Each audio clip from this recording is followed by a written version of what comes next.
with everything crochet. I just want to welcome you guys to my story time. We officially have 300 subscribers, so thank you guys for all the support that you guys showed me over the years. I wouldn't be who I am without you, so thank you, thank you, thank you. And I told you that with story time, I'm covering all the bases, like everything, top, bottom, around, corner, everything.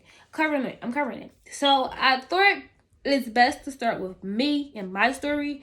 So with this story time, I want you guys to have a better understanding of Emani.Milan and where I come from and where I became to crochet and what age I was, what point in life I was at, just things of that nature. I'm getting really personal and raw and uncut, a little emotional. So I need you guys to stay tuned into the entire video. I know it's an earful because, again, I'm getting personal. So I hope you guys have some wine. I hope you got some wine in the tub. And stay tuned to the very end so you guys can have a better understanding of me and where I'm from and why I move the way I move and do the things I do. So, again, it's worth the wait. It's the earful. So, stay tuned. Get some popcorn, get some wine, all that. Okay, so, let's go way back. Like, let's go way back to where I started.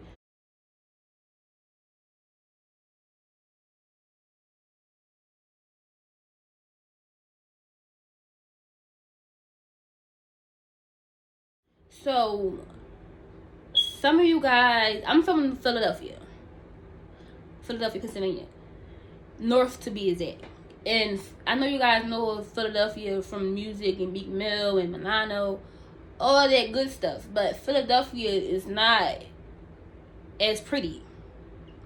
So, being from Philadelphia is hard in itself. Like, it's just hard being from Philadelphia. So, if you from Philly, you can make it in Philly, you can make it anywhere, literally any freaking where you can imagine. It's like the coach here is dope. It's some dope ass designers, it's dope as it's talent here, but being from Philly, we can't make it out of here. So that's just a little background and where it all started from. Okay, so people crocheting is usually passed down, like either grandma teaching you or auntie or whatever. But that wasn't my story. I didn't. My grandma, she didn't teach me. My grandma was sick at the time where I learned how to crochet, which was I was 12 years old. Half my life ago, like 12, nearly half my life I was crocheting for half my life, literally. So, anywho, so when I was 12 years old, I told you I'm getting a little personal, so bear with me in my voice and my tone or whatever. So, when I was 12 years old, my twin and I were sent away to placement or jail, whatever you want to call it. Not like usually you can go outside of Philadelphia like 30 minutes away, but during the time everybody was escaping from the places that was 30 minutes away, so they said no, we're going to send them far. We was 8 hours away from my family. Mind you, we come from my family is a big family.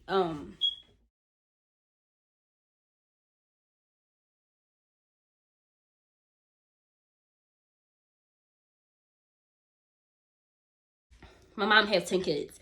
So just to show you how tight knit it was. Anywho, my twin and I was sent 8 hours away to placement for something that shouldn't have happened or whatever. And the minimum time to be there was 6 to 9 months. Mind you, imagine you being 12 years old, being taken away from your mother and your siblings and your comfort zone to be shipped 8 hours away. You can't get on the bus. You can't catch SEPTA. SEPTA wasn't even up there. You can't get on. You know what I'm saying? You 12 years old, so being up there, it was kind of like crazy. Like, it was crazy. But the thing about it is, my twin, we was together. So that was the silver lining of the whole being away from your family. I was with my twin still. So, but Erie, PA, if I don't know if you guys know, but Erie, PA is kind of white, is have a white population. So, anywho, it's not where I'm used to. Philadelphia is urban, is the city, one of the biggest cities. So, we can't do anything. We can't we can't even watch local news. We can't read no books. We can't do anything besides crochet. So imagine me being 12 years old and placing with people that's 15, 16, 17 years old, and I'm scared low key, and I'm scared. They crocheting. I'm like, what is that? So like, what they doing? We can't read no books. So I'm used to reading books. We can't read no books. We can't watch no news. We can't do nothing. So I'm like, or only thing we had to do, only thing we could do was crochet. So you had to crochet to keep yourself sane, literally. So I started crocheting at 12 years old. But that's where I learned how to crochet it. So, like I said, in a time that I was 12 and I was like taken away from my family, so it was like hard, and it was hard for me, and thinking like seeing any good out of what was going on. But during the time, like I said, we couldn't watch the local news, so we had to watch the world news, and this is when Obama was running for president. So, usually when you're 12 years old, you don't really watch the elections. You don't really know what's going on. But being though I was up there, I was watching the election. I was watching history be made. Like, I've seen a black man make history. So I took that L and made it into a W. So watching Obama really sparked the flame in me. I was not going to let my story be that story. Like, I was just going to continue to the cycle of being in the system, because I don't understand. I don't think you guys understand how vulnerable you were at 12 years old, because I didn't understand how vulnerable I was at 12 years old. My life could have been any way, literally any different. It could have been any way. I could have went any way, but I decided to take the L. It's something I learned from the L and turned into a W, and that W started at 15. I started crocheting in business at 15. I had a real life. I told you I was always kind of smart, so I was in a special mid school, so I had started Hairlarious. First it was just hair accessories. I only sold headbands. I was selling headbands or whatever.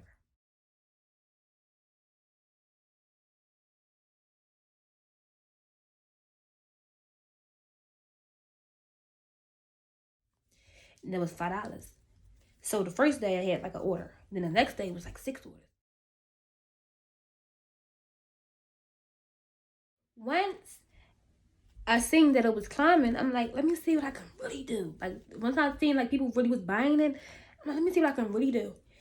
And I'm from Philadelphia, and we're not really welcoming. Like, Philadelphia is not really welcoming. Like, where we come from is different. I need you guys to understand it. It's a little different here. So, it was one person that I know of that was crocheting. They're doing a little research, and she was really doing some stuff. And I thought, like, me being like under her, I had to like mimic her or remake her stuff, but she got a wind of it and blocked me. So I think, like, I always be like, I'm glad that she blocked me, because I would have just been doing what I hate to be done to me. So once she blocked me, I couldn't see what she was doing. I couldn't see, you know what I'm saying? So I had to start making my own stuff, and I started making my own stuff. And once they seen I was just consistent, I just started, I don't read patterns. I learned by myself. So I didn't read patterns. I didn't really know the stitches. I didn't really want to use YouTube because I think YouTube was cheating. So I just like started creating. And so as I was making stuff, I told you I had entrepreneurship class. So I literally like learned how to run a business. So as I was wearing stuff, as I was making stuff, I was wearing stuff. So I was walking promotion for my stuff. Literally every time you see me in a top, you see me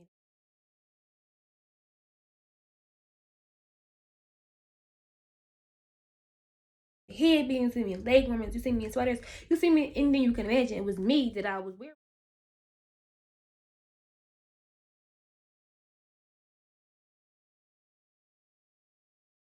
So they seen that I was consistent, and that pushed me farther. And you know, we think about our friends supporting us and our family supporting us, but honestly, they support us less. It's the strangers that's gonna push you farther. So once strangers really got a wind of it, and then like it started climbing, like it started like literally everybody knew of it. It was like literally me. So I took charge. I took charge. So I took what I knew from being from Philly and being like, cause like Philly, you know Philly, we know a lot of stuff. Like I said, we talented, a lot of everything. We not really late. We know what's fashion. We know what's popping. We know what's in trend. We know what's gonna be next. So I was using my surroundings and knowing what I know to be true and keep elevating. I would make up new patterns, new designs, new everything. And at the time, it was only like a few people really crocheting and crocheting at that capacity. Like not even making like crocheting outfits, like crocheting at the capacity, like really had stuff. So I was making some noise. So you know what I'm saying? I was making noise. My passion for crochet and my passion for what I do comes from that situation where I was 12. Like I said, I say this all the time. I think crochet was for me, and all I do, it was for me because I could have been anyone else. At 12 years old, I could have been anyone else. But God put me in a situation, knew I needed some changing before I knew it. Put me in a situation and made me take it for what it was and take my life in a different direction. And it has only brought me joy. It has only brought me success. It has only brought me livelihood, like a life. Like, and it's crazy that I understand that, and I get emotional sometimes because it's like, wow, like I'm really going to be attached to crocheting for forever. Like my name is going to be attached to this for forever. Like this is going to be my legacy. Like, and that's a good thing. Like, cause I know I moved the needle. I moved the needle. I moved the needle in a way, and I'm good with the needle. However the needle moved, I'm good with it because I was a part of that. You know what I'm saying? I'm grateful. So crochet changed my life. If I wasn't crocheting, I don't know what I would do. I don't know what I would have. I don't know what I would be if it wasn't for crochet. I don't think it's any. At 12 years old, I knew I was going to college. I knew I was going to do that, but I don't think I would be anything without anything else. I don't know what I would be besides Emani. Looks like we made it back to the end. And like I said, we had wine. It definitely was an earful. And I told my story without crying, which is a big deal for me. It means I'm growing up, that I'm moving forward, moving past that part of my life. It was really hard for everyone involved. My mom, my siblings, my twin, my grandma, she was sick during the time. Literally everyone. So thanks for listening to my life and my story and how I got here. So tune in to the next story time. Like, subscribe, share, everything, and meet me back here with the tea, please, and thank you.